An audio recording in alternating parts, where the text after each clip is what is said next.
Mew-genics is a 2026 tactical role-playing roguelike life simulation video game. It's made by Edmund McMillan, which means it's going to be pretty weird and very complex in some way. Previous games have had complex gameplay, complex story, complex controls for Super Meat Boy.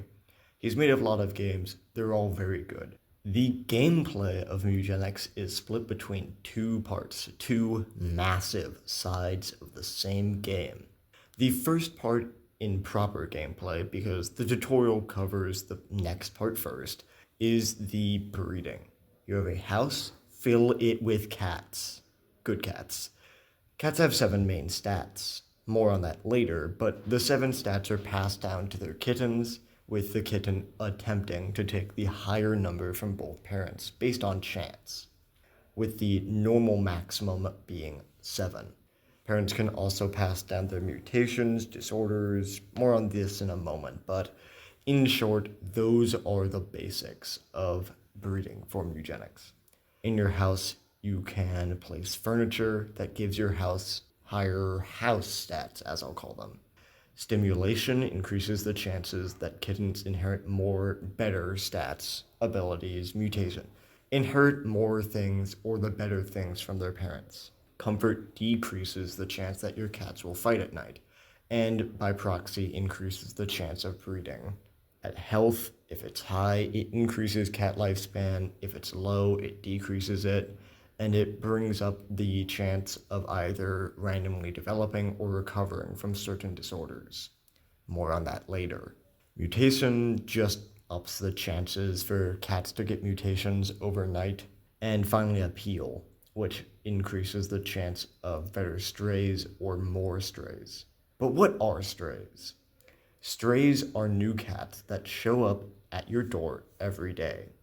They're useful for both adding a new cat if you lose many and to prevent inbreeding, because inbreeding is bad and can have major consequences. It is at this point that I have to quickly show you the first ever clip I saw of Mew-genics. Inbreeding may sound cool, but it's not. That was my whole plan, was to inbreed. Okay, but why? In full, I don't get all of it, but it basically guarantees that you have negative mutations if you have any sort of inbreeding, or more accurately, more inbreeding increases the chances of only negative mutations. Starting to move on a little bit, mutations and disorders are mostly permanent parts of cats that most of the time give a good and bad effect. It can be occasionally just a bad effect, just a good effect, but commonly you're not going to get a major good or bad effect. It's often a trade-off. A mutation is a physical part of the cat, giving a buff like ignoring ground effects but lowering charisma for a leg mutation. I don't know what the limit for mutations is, I've said this, but I have not played the game in full, to be fair. I know it works on a system of tail mutation, head mutation, front legs mutation, back legs mutation. Every part of the body has a mutation that can go along with it, and then there's probably thousands of mutations then, hundreds for each different body part. Disorders are just that, real disorders. Autism to wobbly cat syndrome, along with traits like head trauma and veganism. Disorders are really where Mew-genics best shows its anti-eugenics stance, because disorders are commonly a good thing, giving an effect that is almost always a major change in how you play the game. How do you play the game? Yeah, there's another side of the game that I'm supposed to be talking about. Adventures. Adventures are likely what you'll spend a majority of your time on. Each run in Mew-genics is comprised of 3 chapters. That's 3 acts, so 3 chapter 1s, and each chapter 1 branches at the end into 2 different routes, meaning each act has 1 start, 2 middles, and 2 ends. Each chapter contains exclusive enemies, mini-bosses, bosses, and music. There's more smaller and more fine details I can get into, like how certain Act 1s and the occasional Act 4 kind of, it's more like a special chapter. But either way, on an adventure, you start it by selecting 1 to 4 cats, place them in the adventure box, and depart.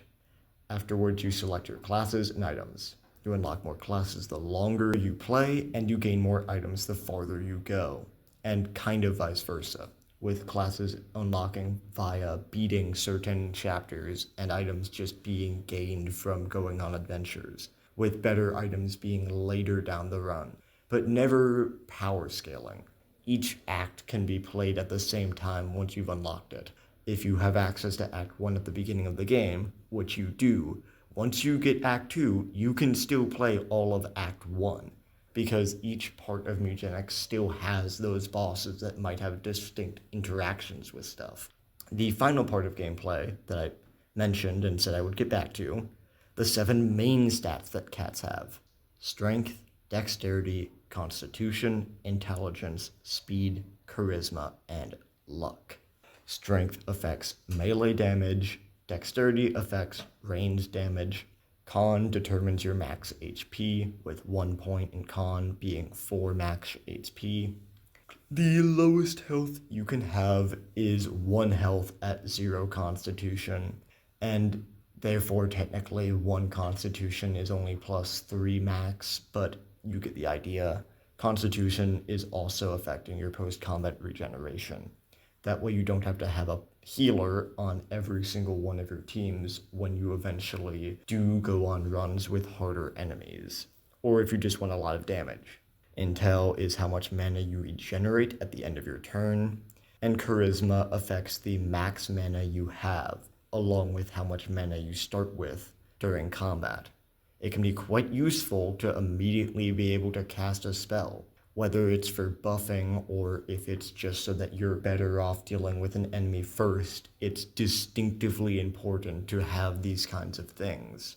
Speed is how many tiles you can move, as well as when you take your turn in combat order. Luck is okay. Quote the wiki. Luck is the primary modifier to the randomness within Mew-genics, as well as the main determinant behind an attack's critical hit chance. All odds within the game assume a neutral luck stat of 5. Each point away from this baseline adds a 10% chance for the game to roll an extra dice when it calculates for an outcome. Extra rolls for high luck take the best result of what is rolled for that outcome, and low luck takes the worst. Additional dice rolls stack at higher magnitudes. The base critical chance is at 5 luck with 10% chance, and each additional point of luck adds a 2% chance of crit chance before extra rolls are applied. This affects the item quality in shops and post-battle rewards. This affects the options during events, giving you a higher chance of winning an event. This affects the outcome of events even when luck is not directly tested. To summarize, luck is almost the entirety of all things in Mew-genics that have a random chance tied to them. 5 luck is the baseline the game will imagine a cat has, and then every point above that is a 10% chance to roll another dice. So at -5 luck, it has a 100% chance to be rolling 2 dice and picking the lower option. And at 15 luck, it has a 100% chance to be rolling 2 dice and picking the higher option. This can get very crazy very quickly, as you would imagine. Luck also is important to critical hits, as at 5 luck, again, the baseline, there's a 10% chance. And then every point of luck above 5 luck is an additional 2% crit chance before any extra rolls are applied. So at 15 luck, you are dealing with an immediate 30% chance to hit a crit that is then rolled again to see if you would have hit the crit and picking the higher option. The gameplay of battles is actually quite simple, to be fair. The way most mechanics interact, like elemental damage and elemental effects in general, are easy enough to understand, as long as you read what the abilities your team and the enemies have, you'll be perfectly fine. And of course, also remember if you make any mistakes. Real talk, the amount of gameplay footage for this game that I have seen where someone makes a mistake and then they just do it over and over and over again is genuinely infuriating. I don't know if I'll be the actual best at describing what you're specifically looking at, but I will definitely say that looking at the background gameplay is going to tell you the most that I can put. I don't have a good way to describe the tile system. There's many, many, many more small mechanics like birds and the elemental damage combos that I do remember. This game is complicated and it's very big. In fact, it is so big that this podcast was originally going to contain like 4 more sections, but instead I'm going to just make another podcast on this game with those 4 sections. So I believe that I will see you guys next time. Bye!